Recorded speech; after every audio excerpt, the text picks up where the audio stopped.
The Rays of the Moon. Written by Everil Worrell. Read for you by Edward E. French. For hours I had lain hidden behind the gravestone. I was a medical student, and I needed a cadaver.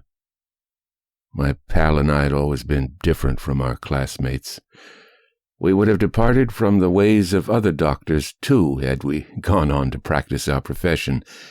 In our class there were men who have given their lives in the service of humanity. But we would have made humanity serve us.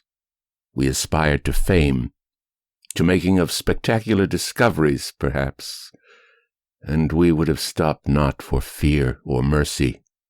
How quickly we would have been expelled from the college in which we were enrolled had our standards of conduct been made known to our fellow students and instructors. Well, it would not matter now if we had been expelled.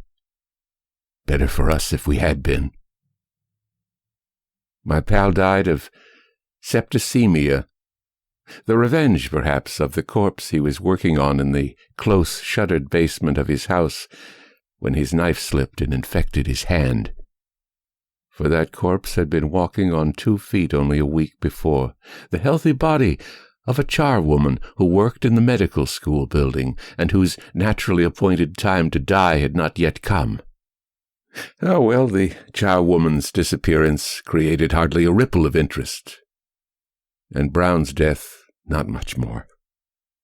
And now I lay hidden through hours of darkness in a large, well-filled cemetery, not far from the outskirts of a city. The city was not the one in which I lived and pursued my studies. For caution's sake, I had driven more than 40 miles, yet I was familiar with the countryside for 6 months before I had passed this way often on my way to the home of a girl to whom I was engaged. I had loved this girl until I became sure of her affection, and then I tired of her. Besides, I had given my allegiance to morphia and had become unsocial. After I wearied of her, it became a monotonous thing to know that she loved me, and so I broke my engagement. A few months later her brother called on me, begging that I go to see his sister, if only once more. She was a delicate, sensitive, high-strung girl, not very strong. My treatment of her, he said, had broken her heart, and her family actually believed her to be dying of grief. Her brother was not very courteous to me, for he had gotten the idea that a little kindness from me might save his sister's life. "You may not be a murderer, but you have the heart of a murderer," he said to me. I laughed at him and never went near the girl again. That sort of thing is ridiculous. No girl with any sense pines away and dies of disillusionment and lost love in this day and age, as I told him. I had no time to waste in considering her feelings, and a girl who would have so little pride as to do such an unreasonable thing would be better dead in any case. I told him that, too. And he went away and left me alone, and I never again traveled that road until I went to tear from a new-made grave its quiet tenant. I might have carried a flashlight, but I had not the nerve for that. A moving light in a graveyard at night is more likely to attract the curious than to terrify chance passers-by and send them hurrying away, as would have been the case a century ago. Driving slowly past, I got the lay of the land and then drove on. I had seen what I wanted to see, a mound of fresh earth far in from the road. I parked the car a little way down in a side road and walked back, climbed the low fence, and crept to my place of vigil and waited. I wanted the road empty and deserted, but I wanted to leave myself plenty of time to rearrange the despoiled grave before dawn and to get the heavy burden I expected to take away with me safely hidden in the bottom of my car. I did not care very much what kind of body I would find in the new-made grave, man, woman, or child.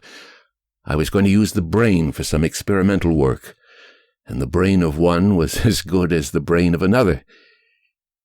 While I waited, I had added a new mark to the many tiny puncture marks my pocket hypodermic had left upon my arm. With a strong shot of morphine in my veins, time had gone pleasantly and fast. As I started to dig, the clouds thinned overhead, and a faint, ghostly light shone down upon me. Accustomed as my eyes were to the darkness, I could do without the light, and I did not like it. True, it was hardly strong enough to make me visible, even from a short distance, but it had an unwholesome, sickly quality that preyed upon my spirits. To me, a corpse was just a corpse. But why is it that ghosts are always said to be seen by the light of the moon? For every ghost story in which the moon is not mentioned, there are 1,000 in which it is. Digging into this grave in the darkness, I had experienced no more emotion than in my boyhood I had felt on digging into a hill of potatoes. We had needed potatoes for dinner, and I had taken a spade and dug into a hill after them. I needed a body, and I was digging into a hill after it. But with the coming of this unwelcome, eerie half-light, I began to feel a chill creep up my spine. I tried to laugh it off, to see my adventure again in its true perspective. I needed a corpse, and here, beneath my spade, was one that was going to waste. It was dead enough. It would not be annoyed, and the people who had placed it here in the heart of the cemetery could adorn the grave with flowers just the same, thinking that there was that beneath them which perhaps occupied, in part, various alcohol pickle jars. I caught myself up with a shudder. My bravado was going too far. Instead of reassuring myself, I would unbalance my nerves. Just then my spade struck something hard, and I breathed a sigh of relief. Now to get it over. Since I had gotten myself into this uneasy, shivery state, the quicker I proceeded, the better. I had brought tools to force the coffin lid. I meant to replace the coffin and throw in the dirt. I had brought a bundle of gunny sack to wrap the body in. It would be a serious enough thing for me if I were observed carrying my burden to the car, but better wrapped than unwrapped. A curious observer might possibly give me the benefit of the doubt in the first case, and pass on speculating. I worked hard now, the perspiration standing out all over my body from my efforts and my excitement. I dug out the coffin and, straining every muscle, lifted it out. And just here, an actual physical giddiness seized me. I had a sudden feeling as though the yawning hole at my feet were infinitely deep, as though I stood precariously upon the earth and might slip from my footing and fall endlessly into some horrible abyss. I was overcome by the feeling of space, though why this should be as I looked down into the hole I had dug, I cannot say. I knelt by the coffin and with shaking hand attacked the lid with my tools, prying, wrenching, hurrying more and more. I threw the lid aside at last with a muffled clang. The dim light of the cloud-covered moon faded at this moment, and it was as dark as I could wish. Little comforted, however, I made no attempt to inspect my prize. I could see that it was a woman who had been buried in a white dress. The face was no more than a white blur. But I, the cold-blooded intellectual resurrectionist, I had a feeling as though it saw me. Hastily snatching one of the gunny sacks I had at hand, I wrapped it around the head, shrinking a little from the clammy touch of lifeless hair and flesh where my bare hand came in contact with them. I had time to wonder at the strength of my nervous revulsion of feeling. Only for a moment, and then the clouds parted, as if at a signal, and the moon shone out. God, what a sight met my horrified eyes! It was midnight, for the moon was full, and it stood in the exact zenith of the sky. It shone directly down on me, and on the pitiful figure of the dead that I had torn from its last earthly refuge. It shone into the yawning grave, and seemed to gather there in a pool, to fill it as it filled the vast dome of the sky. There seemed to be no bottom to the grave, and this was so strange a thing that I reeled and would have fallen to the ground, overcome again by the dizziness I had felt before. Suppose the feeling of fixed attachment to the earth should fail you, that the bonds of gravity should not seem to hold you firmly, and you can imagine something of the physical sensations that beset me, but you can form no image of the mental agony, the mental horror. For I have not told you all. I say I would have fallen to the ground. I did not, for even as the desperate dizziness assailed me, a greater horror assailed me also, and I could not fall. It seemed to me that the pale but brilliant rays of the moon had taken hold of me, as the invisible power of a magnet takes hold upon a piece of steel.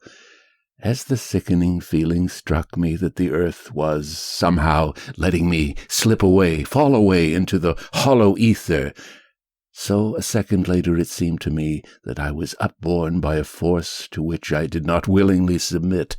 I could not fall, because the moon was directly overhead, and because it held me, drew me, as the tide draws the sea.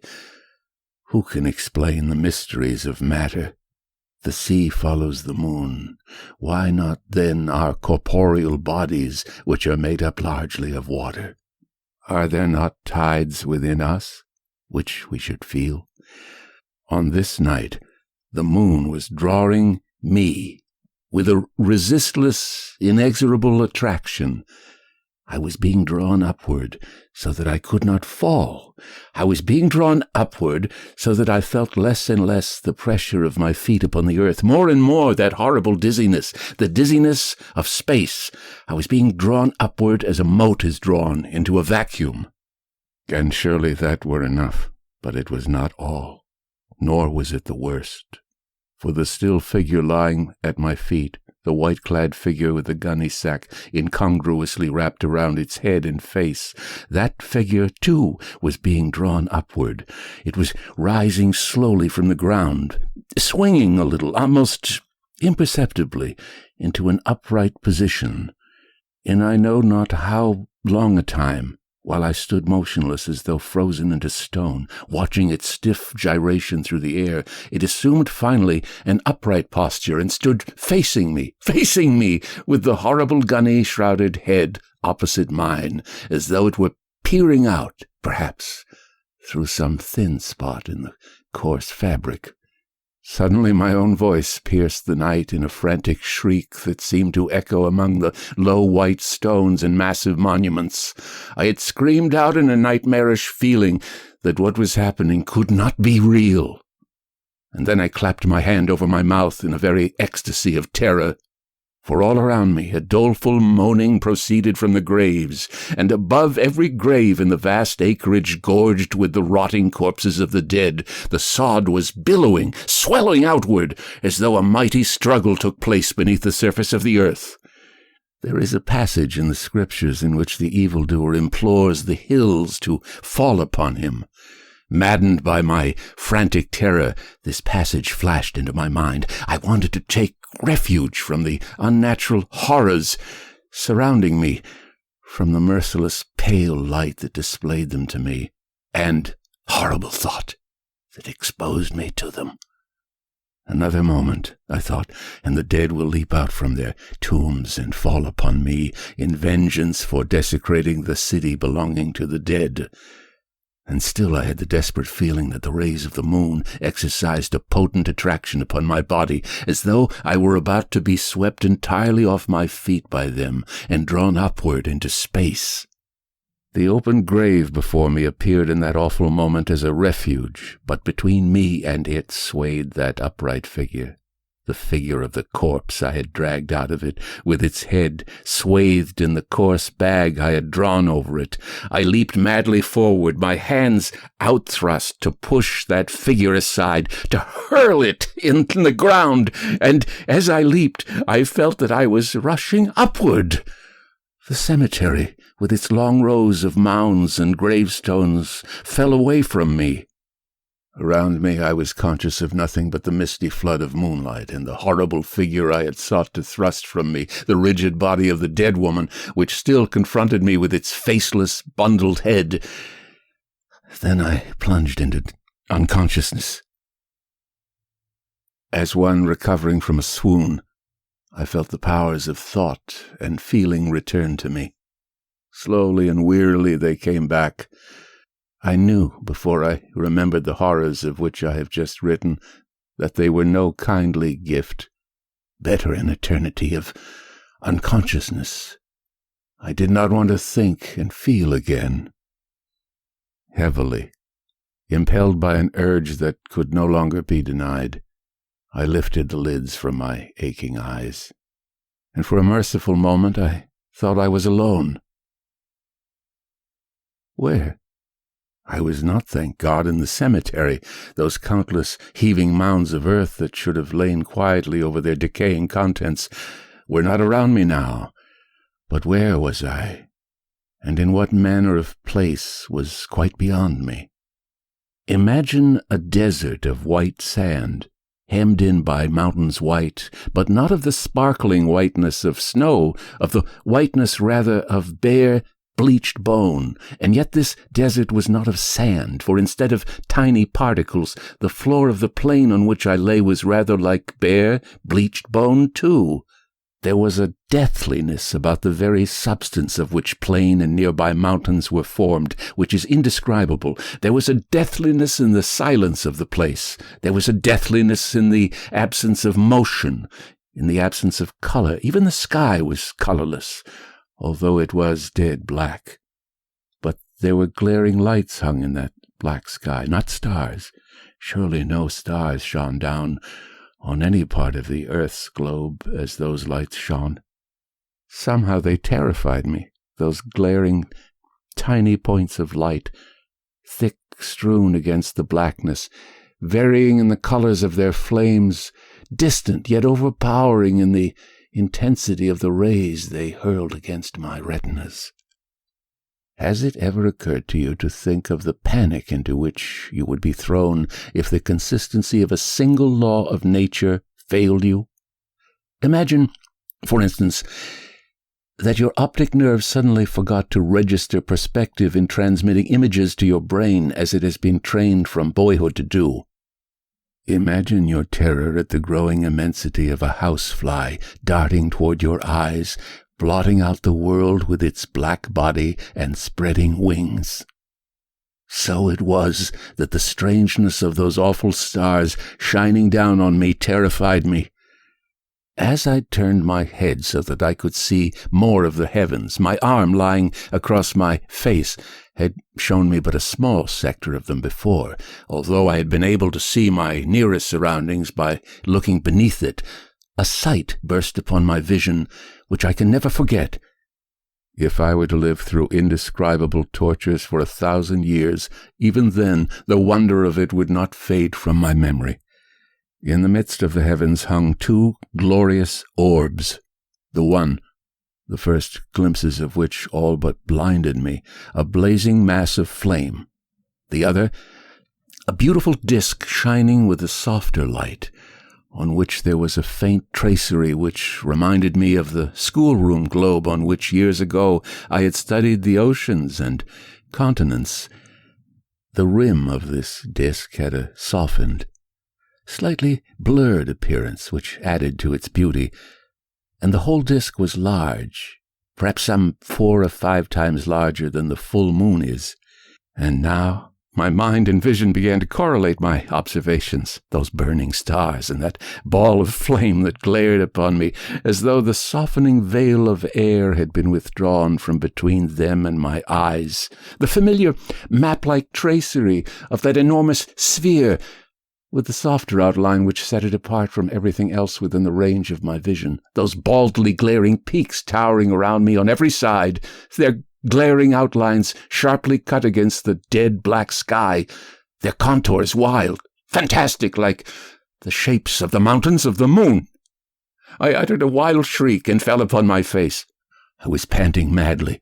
An unbelievably awful conviction had swept over me. That dreadful, drawing feeling which the moon's rays had exercised upon me, my swooning memory of slipping from the earth. I was not on the earth. The earth hung there, beautiful as a lost paradise in the sky above me. I was on the moon, among the desolate, dead mountains of the moon. The veil of air had indeed vanished from before the faces of the stars, for the moon was as airless as it was lifeless. There was no air for me to breathe. No air for me to breathe! That thought in that moment eclipsed all other thoughts. Prostrate, I groveled, I gasped, I threw out my arms. My lungs seemed laboring madly. My chest expanded as though it would burst. Then something touched me, from which, even in that desperate moment, I shrank away, and there came to my ears a sort of soundless voice, no voice such as we of earth know voices, yet some impulse which seemed to impinge tonelessly upon my eardrums, and which my brain translated into words. "This distress is needless," said the voice. "You are suffering from an idea. A disembodied spirit, an astral body, needs no air to breathe." Relieved of my instant physical terror, I was at once the victim of a more subtle, more excruciating anguish. I need not fear to die. No, for this was death. I had been in the moonlit graveyard in the hour when the dead wake and ghosts walk, and I had become one of that dread company. My body, not swooning but lifeless, lay in the cemetery. Perhaps it had fallen into the grave toward which I had leaped. But I, unknowing, had parted from it and from the fair earth, and had fallen under other bonds. I got to my feet, turned in that direction from which it seemed to me those words had proceeded, raised my head, and dropped it lower, not to see, for in the lifeless desolation around me I had one companion, the rigid figure of the dead woman with the shrouded head.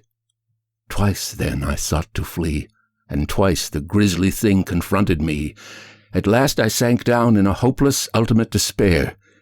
If this were death, and I a spirit, moving in an astral body, I had heard of such things, and had laughed quite merrily at them, then this companionship in death seemed to be ordained. For the present there was no escape from it. And so for a while time passed, while I sat motionless, brooding, in an inaction which it seemed might endure for all eternity, and while the radiant vision that was the earth with its teeming nations of living men turning the passing instants to good or evil showed a changing face, for the faint traceries of continents slipped aside, and another hemisphere began to appear, that other figure waited. At last I summoned all my fortitude and spoke to it. Better the emptiness of a dead planet than its company. And yet it had occurred to me that I might learn of it, since it seemed, after its brief tenancy of the grave, more versed than I in the way of death. I shrank anew from the sound of my own voice, which sounded toneless as the other voice had sounded. But somehow I asked where were the other dead. "Space is the pit into which the souls of dead men fall," was the pitiless answer. "By God's mercy some are saved, but you, standing at midnight by the open grave from which you dragged my unwilling body, are not a candidate for God's mercy in your present state. I may be one. Perhaps I am on a mission now, and even you, since it is for your sake that I was sent on it, there may be hope for you. Later I shall speak of that. The dead, who are lost in space, are drawn to the moon, which exerts a compelling power upon their astral bodies. That is why spirits sometimes appear to living men in the pallid light of the encircling satellite.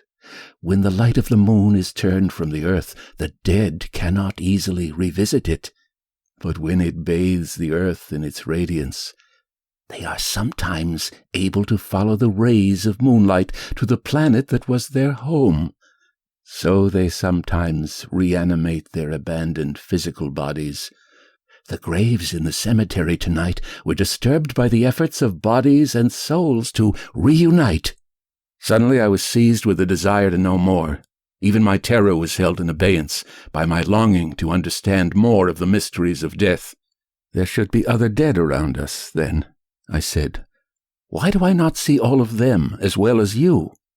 "The sight would unseat your reason, and you have still a chance to undo some of the evil you have done," came the reply. "Besides, few of the dead concern you. To the dead who wander here, only the evil they have done is real. Look." Obedient to the pointing finger, I turned.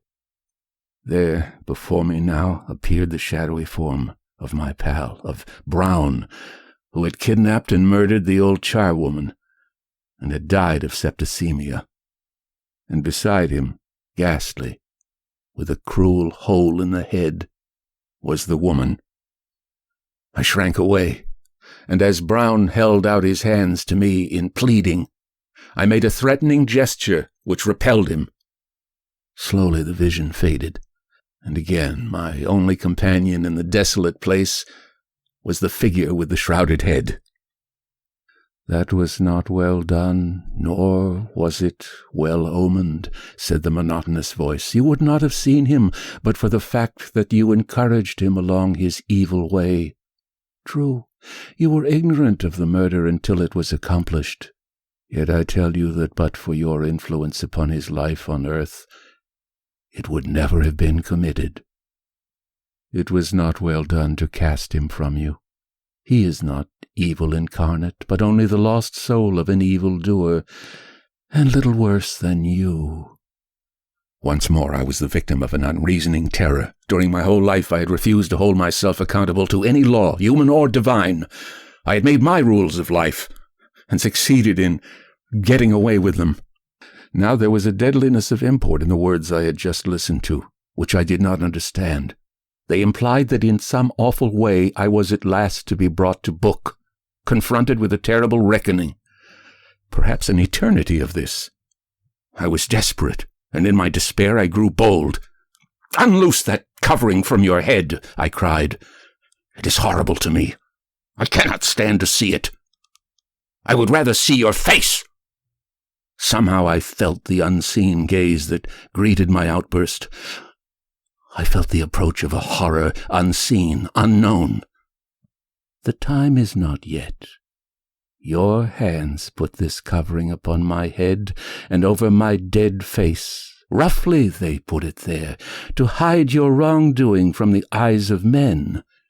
Your hands shall remove it, but the time is not yet, and be not surprised if the sight of my face is more terrible to you than this that hides it from you." I held my hands before my eyes and sank again upon the ground, and again it seemed as though eternity were passing, without life or motion, with nothing to look forward to but the dread reality of death. Yet it could not have been long before I felt again the unwelcome touch upon my shoulder, for when I drew back from it and leaped to my feet, the continent that had been slipping away toward the rim of the earth was still visible. On that part of it which had been my mortal home, the moon was setting. Longingly I strained my eyes upward. Oh, to know again the joy of a sunrise on the earth! The wholesomeness of things that lived, of things that had their lives to turn to good account. To be again a living man among my fellows with a right to hope, to spend my days in worthy things, and to hope that at the end of them I might have earned the right to another fate than this upon which I had fallen. Once more the spectre approached me. "Come, it is time to go, before that open grave has turned away from the moon. We are to go back there, you and I together. I told you there is yet a chance for you.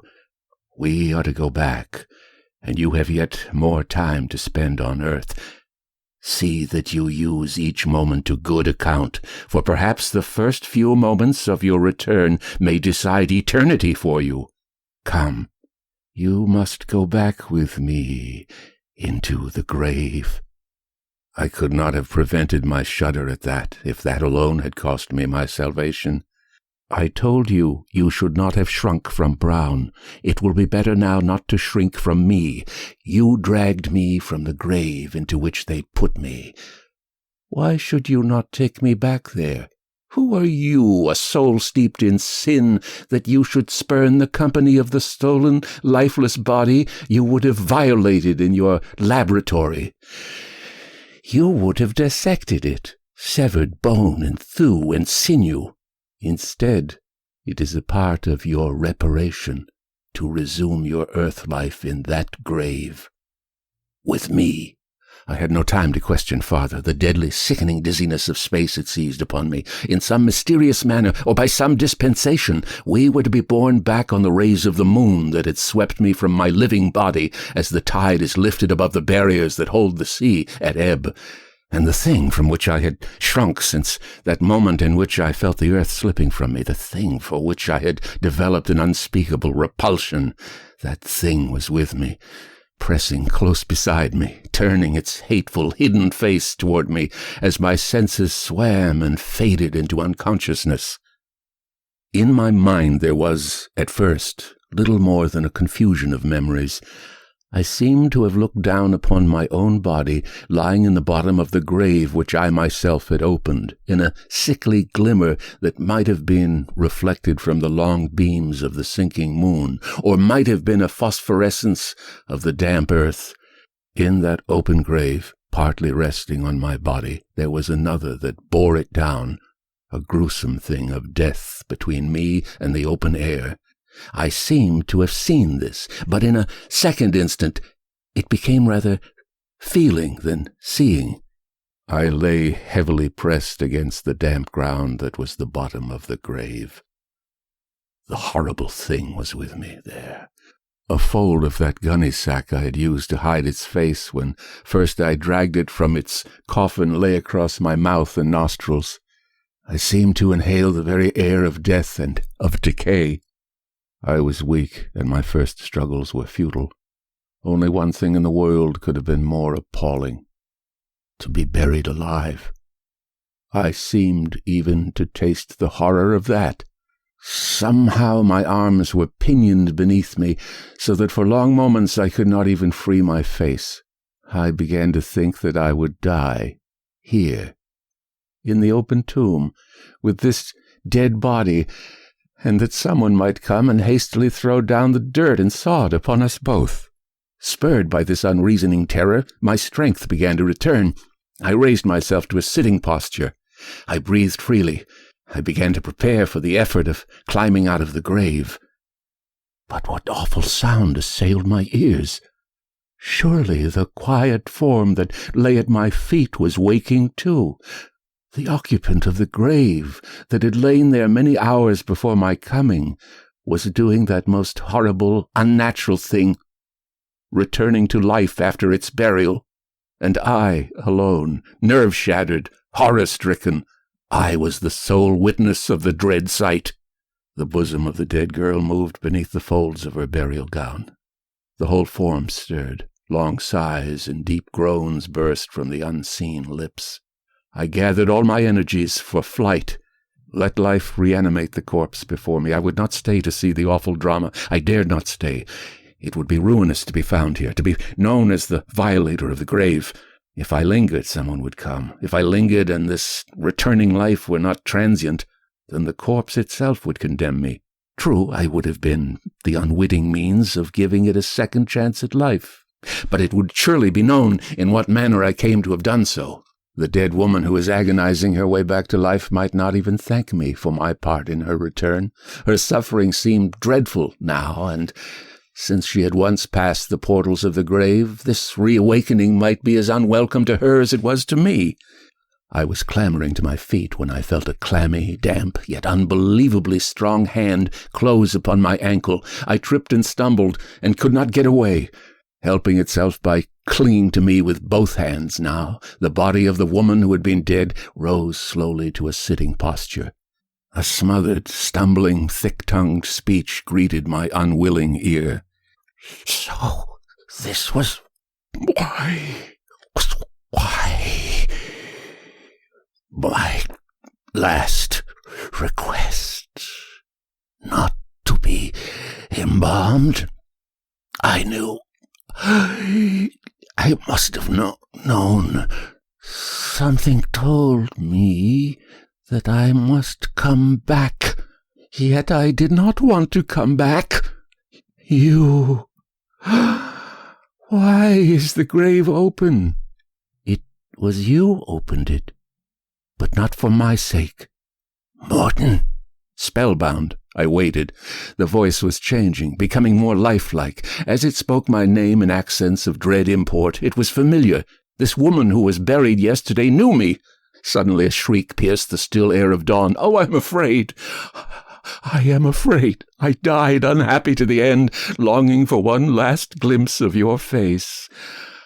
I wake here in my own grave, and you are here. But you are as hard now as you were then. You came. You came. Oh, I remember how you told me once that someday you would rob a grave. I thought it was a horrid jest. I thought you meant to frighten me. It was true. And you came to rob my grave. Oh, I am afraid to be here alone. Alone in a grave. You shall stay with me. I will scream until someone hears me, and you shall stay here until they come. No, I will not let you go. I am afraid to be alone. You shall stay, and I will tell you what you have done. I will tell, and you shall be punished for that. Frantically I strove to free myself from the grip of those clinging hands. It was in vain to plead, to threaten, to reason. I snatched the gunny sack at last from the head of the girl who knelt at my feet. But it was dreadful to look upon the face of this girl who had loved me. It was dreadful that we should have met thus, a thing unspeakably dreadful, a thing outside all human experience. God! Why should it have been her grave? And in her eyes I read that she was on the verge of madness. No arguments would serve. She would not listen. No appeals to her old love for me would move her. Waking within the narrow limits of her grave, there was room in her brain, room in her heart, for but two things: fear and vengeance. Outside the light was growing. Soon people would be passing along the road. They would see from afar the open grave with the coffin lying beside it, and the heaped-up earth. They would enter, and hear the things she was saying. What they would do to me I did not know. At the very least, my life would be ruined. I could never practice my profession. I could never occupy my place in the world again. And suddenly the girl at my feet began to scream. There was but one thing to do, and I did it. Dead she had been, dead she should be again. I seized the slender throat in my hands. Although she had seemed strong, the life so newly returned was easily banished.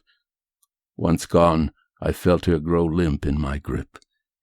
There was not time to rearrange the grave. There was only time to fly. Of course, there was a great mystery about it. A grave had been opened, presumably by body snatchers, and the body of the girl who had been buried there the day before was found lying in the bottom of it, while the open coffin rested on the ground outside. Strangest of all, the corpse had not been taken away, but it showed signs of violence, marks upon the throat that had not been there before. I have saved myself from disgrace, but I have given up my profession. Death frightens me too much. I cannot endure the presence of the dead or dying. I have changed. Surely I have changed. After my headlong flight from the cemetery, I remembered the things that had happened to me. I had fallen, fainting into the grave, dragging down with me the corpse. That is, my physical body had fallen into the grave, but something that was I had been drawn upward, beyond the limits of the earth, into the realm of death. Never do I see the full moon shining from the mid-heavens without a shudder. I hide from its rays. It is as horrible to me as a corpse. Was it a fantasy? A nightmarish hallucination that visited my brain between swooning and waking? I should say so, for I was to be a doctor. The profession I was not fit to practice would agree that it was so, for they would seize upon a natural explanation. I managed, prompted by a ghastly curiosity, to verify the words of the reanimated corpse with regard to its embalmment. The girl who had died of a broken heart had had a horror of embalmment. She had indeed made the unusual request that her body be buried without it. I could, then, assume that she might have been buried alive, that her departed spirit had not journeyed from the earth with mine, its unwilling companion, but that she had been buried and laid in the grave in a state of coma.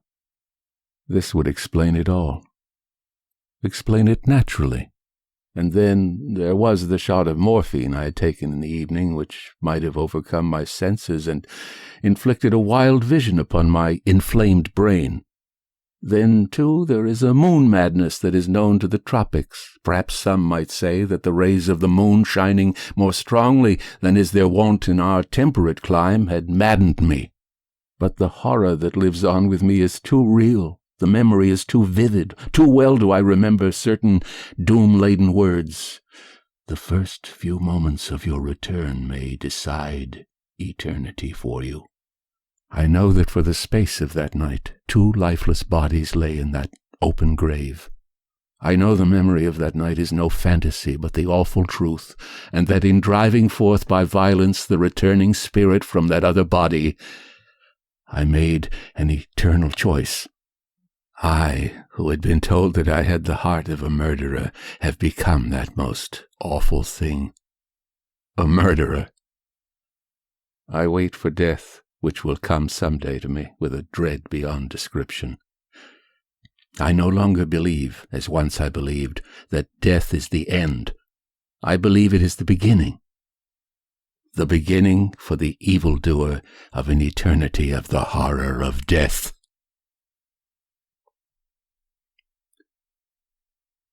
The Rays of the Moon, written by Everil Worrell. This audiobook is copyright 2024 by Edward E. French. All rights strictly reserved. Inquiries should be addressed to email edwardfrench06@hotmail.com. Edward E. French speaking. Good night.